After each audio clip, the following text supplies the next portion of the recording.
பிதா சுதன் பரிசுத்தாவின் பெயராலே ஆமேன். மரியே வாழ்க. இன்றைய வார்த்தை, என் கடவுளே, செவிசாய்த்து கேட்டருளும், உம் கண்களை திறந்து எங்கள் பாலிடங்களையும் உமது பெயர் தாங்கிய நகரையும் நோக்கியருளும். நாங்கள் எங்கள் நேர்மையை நம்பாமல் உமது பேரிரக்கத்தை நம்பி எங்கள் மன்றாட்டுகளை உமது முன்னிலையில் சமர்ப்பிக்கின்றோம்.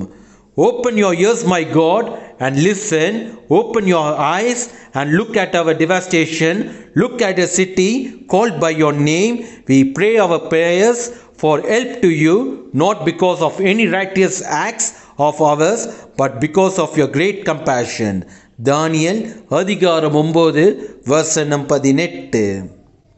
நாம் நம்முடைய கடவுள் இயேசு கிறிஸ்துவின் முன்பு நம்மை தாழ்த்த வேண்டும்.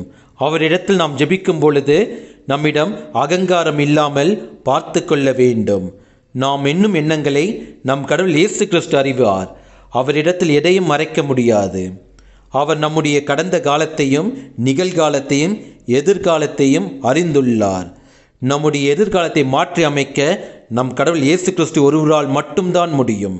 அவரிடத்தில் நம் விண்ணப்பங்களை தெரிவிக்க நாம் ஜெபம் செய்ய வேண்டும். நம் கடவுள் இயேசு கிறிஸ்துவின் இரக்கத்தை எதிர்பார்த்து நாம் ஜெபித்தோம் என்றால் நம்முடைய ஜெபம் நிச்சயமாக கேட்கப்படும். இயேசுவுக்கே புகழ். மரியே வாழ்க.